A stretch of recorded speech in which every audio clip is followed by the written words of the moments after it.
Hello les amis, alors depuis mon dernier podcast, qui date d'il y a 2 jours je crois, en tout cas de l'enregistrement par rapport à aujourd'hui, là où j'enregistre, il y a eu il y a eu un espèce de shift dans ma tête, vraiment comme si les nuages s'étaient levés, et je me suis remise à avoir envie de faire des choses, de partager, parce que j'étais prisonnière d'un espèce de discours qui disait à quoi bon partager ce que je partage, à quoi bon faire ce que je fais, comme si j'avais perdu le sens de la valeur de moi-même, la valeur de ce que j'apporte au monde.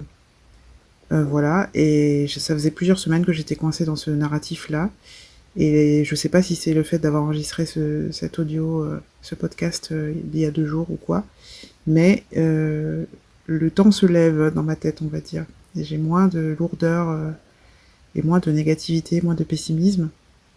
Et donc, je me suis dit, eh bien, je vais me lancer par rapport aux guidances dont j'avais parlé dans de précédents audios, des guidances que je souhaite orienter plus vers la santé mentale.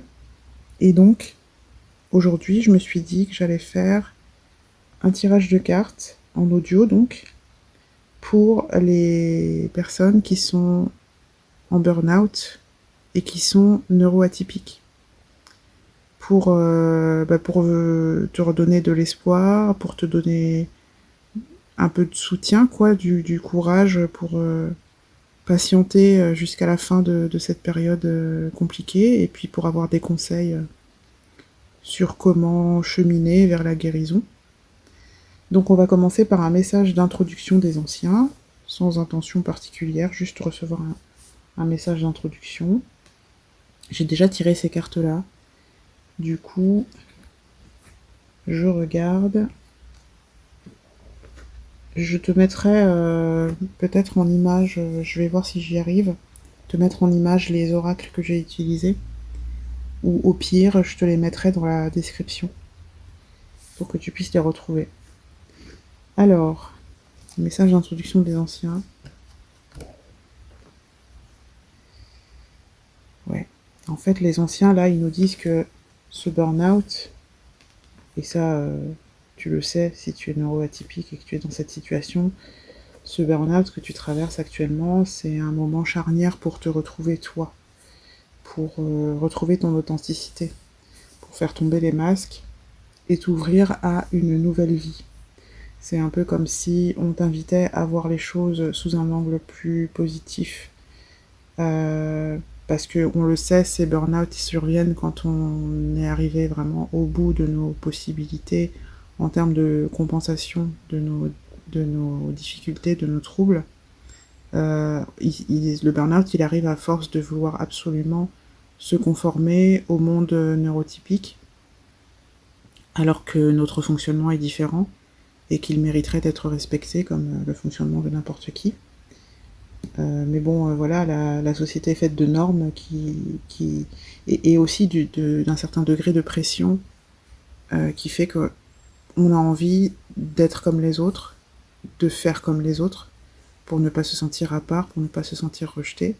Et ce faisant, on se détruit à petit feu.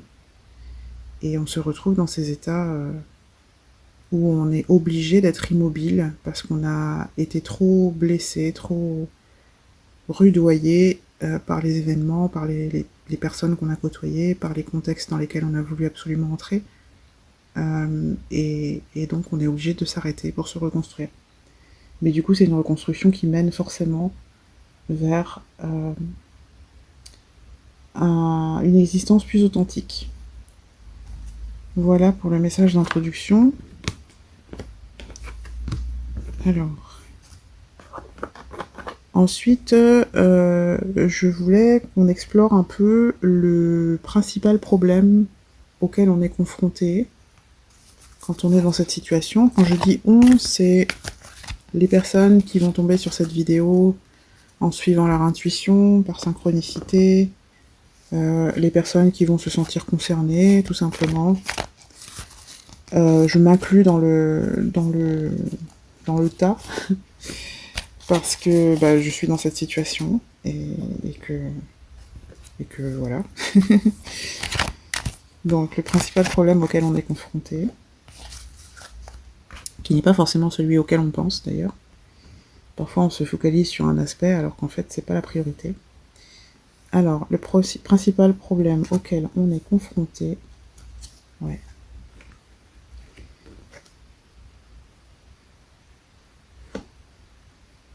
Le principal problème auquel on est confronté, c'est normalement dans la suite de ce que je disais tout à l'heure par rapport au fait de se retrouver soi. Il y a un aspect de régulation émotionnelle. Cette régulation émotionnelle, elle peut se faire quand on est dans un environnement suffisamment bienveillant, suffisamment respectueux de ce qu'on est, de son fonctionnement, et qui permet du coup d'installer voilà, un rythme de vie, une façon de vivre qui respecte ce qu'on est. Si on n'a pas suffisamment de choses dans son entourage ou dans son contexte de vie qui respecte ce qu'on est, on est forcément dérégulé émotionnellement. Ce qui engendre à terme, à répétition, cet état de burn-out, donc épuisement, etc. Donc vraiment le message ici, c'est pas tellement le principal problème, c'est plutôt presque un conseil, puisque on a des cartes qui nous rappellent que les anciens sont là pour nous aider à sortir de cet état-là, à retrouver un environnement, un contexte de vie qui nous permet d'être stable, émotionnellement, psychologiquement, et que c'est un rêve réaliste. Ce n'est pas une utopie de penser que on peut vivre différemment dans une société qui est normée d'une certaine façon. Ça n'est pas impossible, ni forcément compliqué. Ce qui est compliqué, en fait, c'est d'oser dire non à la norme. Parce que on nous a appris que c'était dangereux. Même si c'est pas vrai. Dans la réalité, c'est pas vrai. On peut faire les choses d'une manière différente, sans se mettre en danger, sans s'isoler, sans se retrouver isolé, hors de la société. Donc le principal problème, c'est de se focaliser sur cette réorganisation du quotidien, réorganisation aussi des grands domaines de vie, qui permettent du coup de maintenir cette stabilité émotionnelle et d'installer des sources de bien-être, de vrai bien-être, qui du coup, mis bout à bout, font une vie épanouissante, construisent une vie épanouissante. Donc ça passe par des toutes petites choses, mais ça peut aussi passer par des grandes choses. Sachant que quand on est en burn-out, on n'a pas beaucoup d'énergie, donc il vaut mieux commencer par les petites choses. En tout cas, c'est ce que mon expérience m'a montré. Donc, du coup, ils ont un peu anticipé sur les conseils, mais c'est pas grave. Je suis sûre qu'ils en ont d'autres à donner. Parce que le point suivant du tirage, c'était d'avoir des conseils pour prendre soin de soi et des conseils pour avancer vers la guérison. Donc, je vais faire 2 étalements différents. Enfin, différents, pas différents, complémentaires du coup. Et donc, pour prendre soin de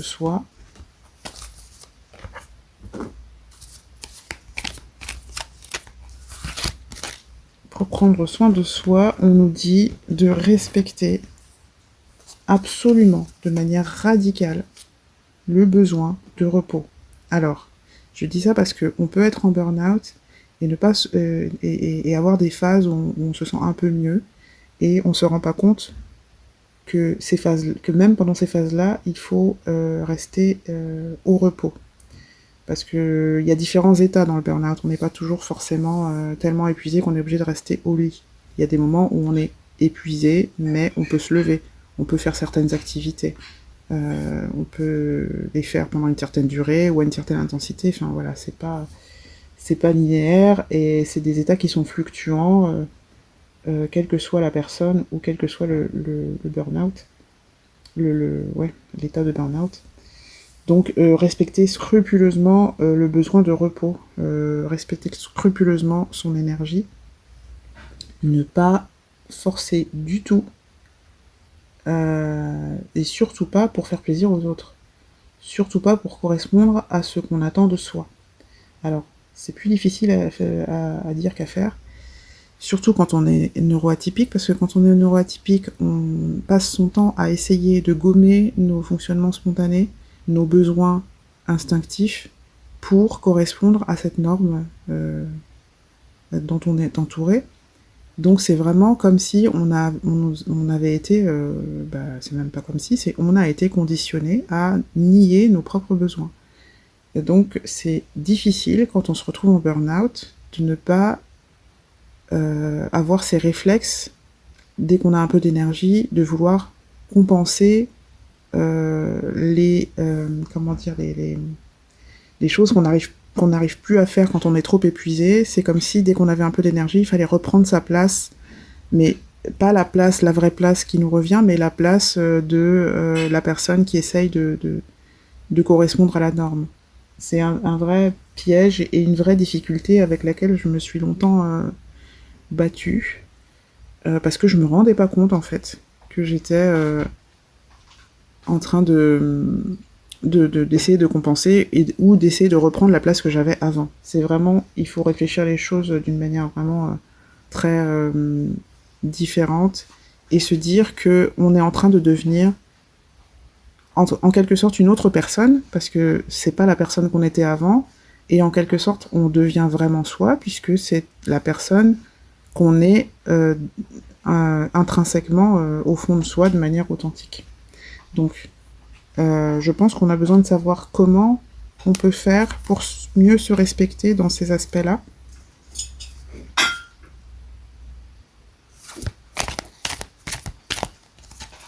Alors, des conseils donc pour mieux se respecter, respecter son énergie et mieux et ne plus comment dire, ne plus souscrire au discours qui dit qu'il faut absolument s'adapter à un modèle qui ne nous convient pas, qui nous fatigue du coup. Bon, alors là, clairement, on nous parle de transformation. Ah, c'est intéressant. En fait, l'outil qui nous est donné, qui nous est suggéré par les anciens, c'est évidemment quand on a la possibilité, parce que parfois la fatigue mentale est trop intense pour qu'on puisse le faire, mais si c'est possible pour toi, essayez de t'intéresser à d'autres façons de faire, d'autres façons de vivre, d'autres façons d'être en action.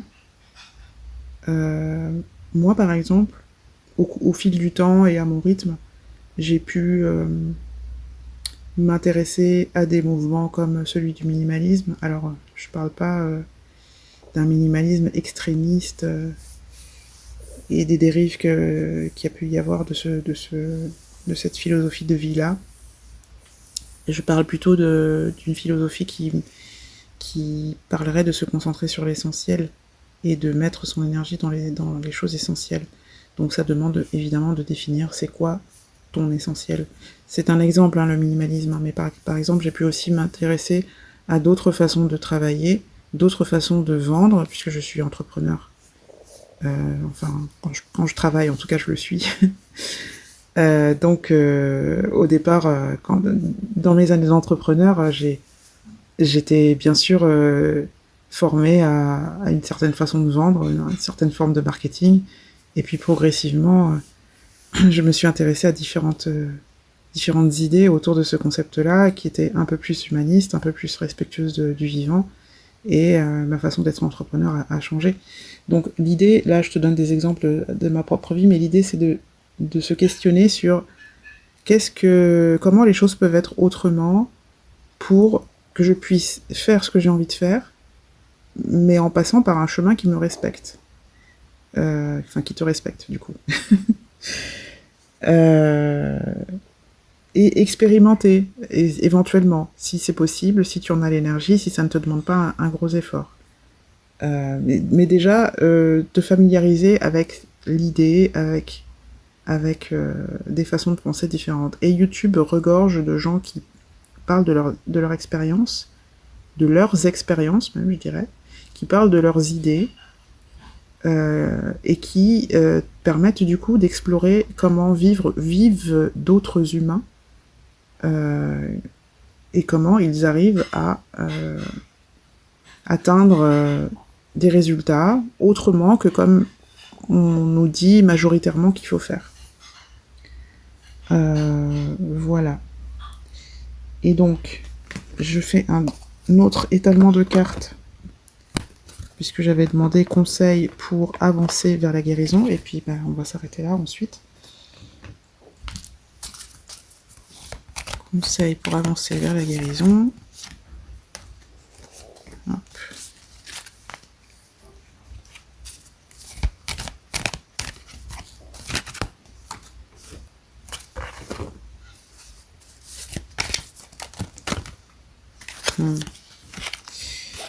Je vois des choses intéressantes. Je vois des choses très intéressantes. Oui, j'ai la carte guérir qui est sortie, donc je crois qu'on est bien dans le thème. Le plus important, vous, amitié et beauté. Alors, il y a plein de choses très intéressantes là-dedans. La carte guérir, elle parle de la toxicité environnante. Elle parle de s'éloigner de ce qui est toxique, et notamment des relations toxiques. Alors, il y a souvent, quand on a une certaine sensibilité, on a la propension, l'élan de vouloir guérir les autres. Alors, pas les guérir forcément, mais en tout cas, leur faire du bien.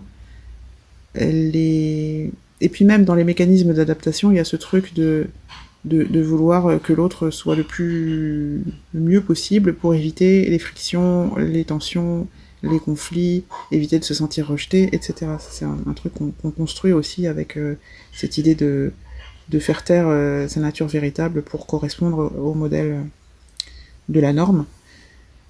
Donc là, le conseil pour aller mieux, pour avancer vers la guérison, c'est déjà de questionner les relations qu'on a dans son quotidien, et de s'éloigner ou de redéfinir les termes des relations qui contiennent des éléments qui ne nous font pas du bien. Ou de s'éloigner carrément, hein, parce que moi j'ai dû m'éloigner, j'ai dû couper les ponts avec certaines personnes pour me permettre de guérir, parce que quand on est en état de burn-out, il faut savoir que le système nerveux est suractivé, et que donc les choses qu'on est censé pouvoir supporter comme ajustement dans les relations, ça devient insupportable. C'est insupportable dans le sens, pas dans le sens ça m'énerve, mais dans le sens où le système nerveux il est comme saturé, il ne peut pas gérer le moindre conflit, la moindre difficulté relationnelle. Et si en plus tu as un TSA, ça peut être très compliqué. Donc il ne faut surtout pas prendre ça à la légère, et il faut vraiment prendre soin de tes besoins relationnels, et quand ils ne sont pas respectés dans une relation avec une certaine personne, etc., ne pas hésiter à prendre de la distance, que ce soit temporaire ou définitif. Ça c'est à toi de le gérer, de le décider, je veux dire. Et oui, ta priorité c'est toi, c'est ce que dit la carte suivante, le plus important c'est vous.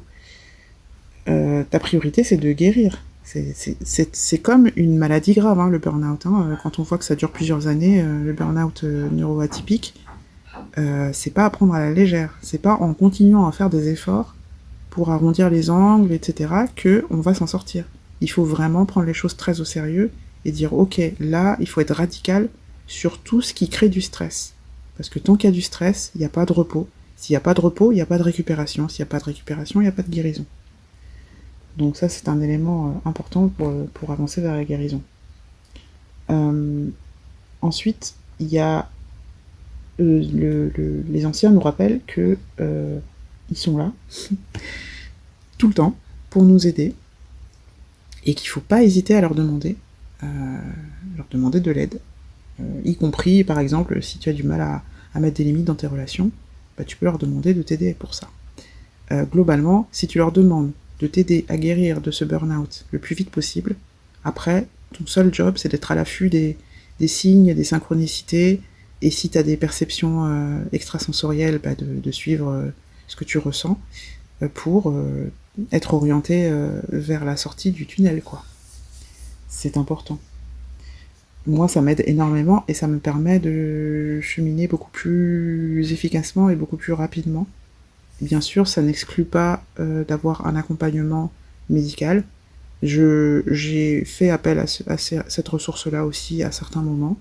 Je continue à le faire quand j'en ressens le besoin. Donc c'est pas du tout l'un ou l'autre, c'est l'un et l'autre.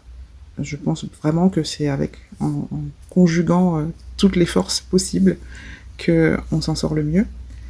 Donc il ne s'agit pas d'arrêter les traitements, d'arrêter les consultations chez le psychiatre, chez le psychologue, etc. Il s'agit juste d'avancer aussi par soi-même avec le soutien des anciens qui, je le répète, ont une vision autre, plus élargie, plus fine aussi, de certains aspects de ta personne, de ce qu'il te faudrait pour te sentir mieux, et qui peuvent te transmettre du coup des idées auxquelles tu ne penses pas à cause de tes conditionnements, pour trouver des solutions aux problématiques auxquelles tu es confronté pendant cette période de burn-out. Donc il y a ça, et le dernier aspect dont il parle pour avancer vers la guérison, avec cette carte qui parle de beauté, c'est de réintégrer absolument, de manière radicale aussi, des éléments qui soutiennent des émotions positives. Ceci pour la guérison de ton système nerveux. Et c'est pas quelque chose à prendre à la légère, comme si tu te faisais plaisir en mode récréation ou je sais pas comment dire, comme on a souvent tendance à prendre le plaisir pour quelque chose d'accessoire. Là, c'est essentiel, c'est un des ingrédients essentiels de ta guérison. La demande que j'ai faite aux anciens pour ces conseils, c'est avancer vers la guérison. Moi, de ma propre expérience, ce que j'ai constaté, c'est que donc je suis arrivée dans ce burn-out en étant au bout de tous les efforts que je pouvais faire pour maintenir ma vie à flot selon les critères qu'on m'avait donnés et dont on m'avait dit qu'ils étaient raisonnables et corrects et normaux. Donc je me suis cramé le système nerveux, hein, clairement. Le burn-out, c'est ça.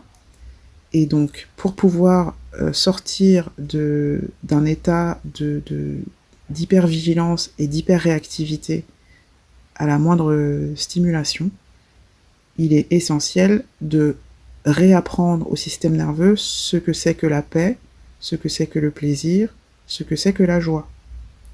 Et pour ça, c'est se faire plaisir. Donc, si tu as la possibilité, en plus, sensoriellement, on a des besoins spécifiques quand on est neuroatypique, souvent, même quasiment, enfin voilà.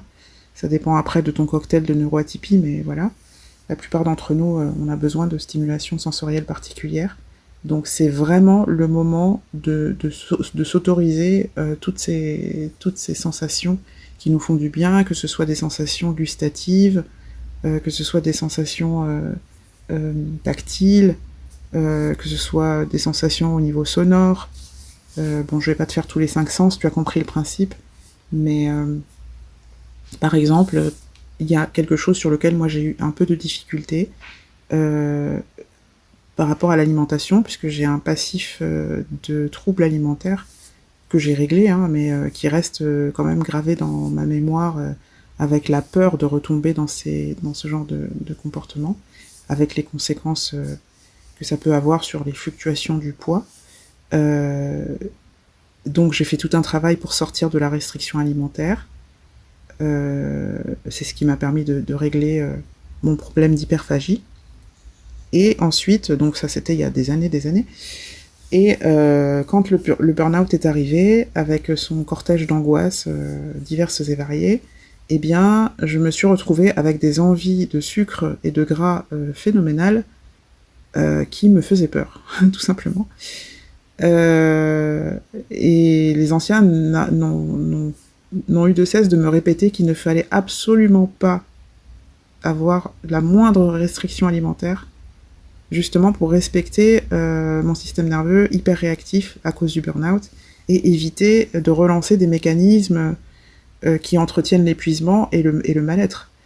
Donc, je me suis autorisée, heureusement que j'avais étudié et testé l'alimentation intuitive, c'est ce qui m'a permis d'ailleurs de sortir de mes compulsions alimentaires.